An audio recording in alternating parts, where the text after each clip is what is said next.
ప్రభువునందు ప్రియమైన దేవుని బిడ్డలారా, ప్రభువును రక్షకుడైన యేసయ్య నామములో మీ అందరికీ హృదయాంతరంగము నుంచి శుభవందనాలండి. రోమియోలకు వ్రాసిన పత్రిక 6వ అధ్యాయం 22వ వాక్యాన్ని చదువుకొని ఈ రోజు కొరకు మనము ప్రార్థన చేద్దాం. అయినను ఇప్పుడు పాపము నుండి విమోచింపబడి దేవునికి దాసులైనందున పరిశుద్ధత కలుగుటయే మీకు ఫలము, దాని అంతము నిత్య జీవము. పరిశుద్ధ పౌలు ఇక్కడ రాస్తున్నాడు చూడండి.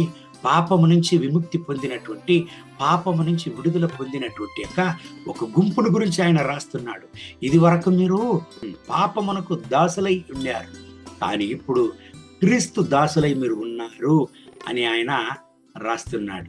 దేవుని బిడ్డలారా, పాపానికి దాసులుగా ఉండేటప్పుడు దాని అంతమేమండి, దాని ఫలితమేమండి, మరణానికి నడిపిస్తుంది అని కింది వాక్యాలను చదివినట్లయితే మనతో దేవుని వాక్యం మాట్లాడుతుంది. కానీ దేవునికి దాసులుగా ఉన్నప్పుడు అది నిత్య జీవమును మనకు అనుగ్రహిస్తుంది అని దేవుని వాక్యం చెప్తుంది.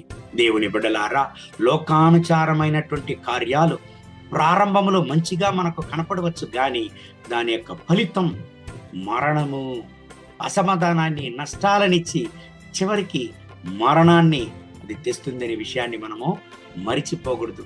కానీ దేవునికి మనం దాసులుగా ఉన్నప్పుడు సంతోషం, సమాధానం, మనశ్శాంతి, నెమ్మది. దేవుని బిడ్డలారా, మత్తాయి రాసిన సువార్త 11:28 వాక్యాన్ని చదివినట్లయితే, అందుకే ప్రభు అయిన యేసయ్య దుఃఖముతో, వేదనతో, బాధలతో, లోకానుచారమైనటువంటి బానిసలుగా ఉన్నటువంటి యొక్క ప్రజలను ఆయన ఆహ్వానించాడు.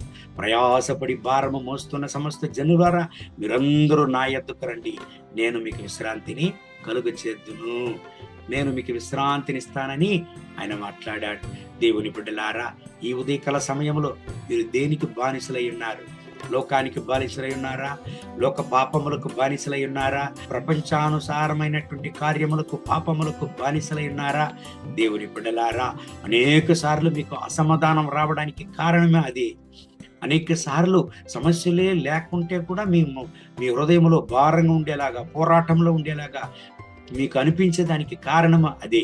కానీ వాటి నుంచి విముక్తి నొంది, వాటి నుంచి విడుదల నొంది ప్రభు అయిన యేసయ్యకు మన దాసులుగా, బిడ్డలుగా మనం వచ్చినప్పుడు ఆ మనశ్శాంతినే వేరే, ఆ సమాధానమనే వేరే, ఆ నిత్య జీవం అనేటువంటి అనుభవమే వేరే. ప్రభు అయిన యేసయ్య ఈ ఉదయకాల సమయంలో ఆ మనశ్శాంతిని ఇవ్వడానికి, ఆ నిత్య జీవాన్ని ఇవ్వడానికి మిమ్మల్ని ఆహ్వానిస్తున్నాడు. దేవుని వాగ్దానం ప్రకారం దేవుని సముఖంలో అప్పగిద్దామా?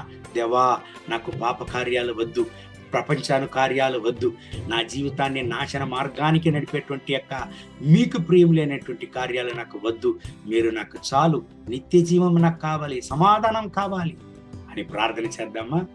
దేవా, ఈ ఉదయకాల సమయంలో ఈ ప్రార్థనలో నాతో ఏకీభవించి ప్రార్థించే ఈ దేవుని బిడ్డల కొరకు ప్రార్థన చేస్తున్నాను. వీళ్ళని ఆశీర్వదించండి, మీ కృపా కనికరంతో వీళ్ళను నింపండి, ముట్టండి, సహాయం చేయండి, దీవించండి నాయన. ఈ బిడ్డలకు నాయన మనశ్శాంతినివ్వండి, సమాధానాన్నివ్వండి, ఆరోగ్యాన్నివ్వండి. నాయనా కార్యాలకు నాయన బానిసలుగా, కార్యాలకు నాయన మీ బిడ్డలు పట్టుబడి బానిసలుగా ఉంటున్నారు, కార్యాల్లో అసమాధానాన్ని అనుభవిస్తూ దేవుని మనశ్శాంతిని గ్రహించలేక, నిత్య జీవాన్ని గ్రహించలేక నాయన అవస్థ పడుతున్నారు, ఆ విషయాల నుంచి మీ బిడ్డల్ని విడుదల చేయండి. ఇప్పుడే మీ బిడ్డల్ని విడుదల చేయండి. రక్తపోట్లో దాచుకోండి, కడగండి, పరిశుద్ధపరచండి. మీ కృపా కనికరాన్ని కూడా ఈ బిడ్డల పైన దించండి, ముట్టండి, సహాయం చేయండి నాయన. మీ వల్ల కానిది మీకు అసాధ్యమైనది ఏమి లేదు. కల్వారి సిలువలో చెందినటువంటి రక్తములు ఈ బిడ్డల్ని కూడా కడగండి నాయన. మీ యొక్క పరలోకపు సమాధానం, మీ పరలోకపు శాంతిని వెళ్ళకవండి నాయన. పరలోకపు నిత్య జీవాన్ని బిడ్డలకి ఉదయకాల సమయంలో ఇవ్వండి.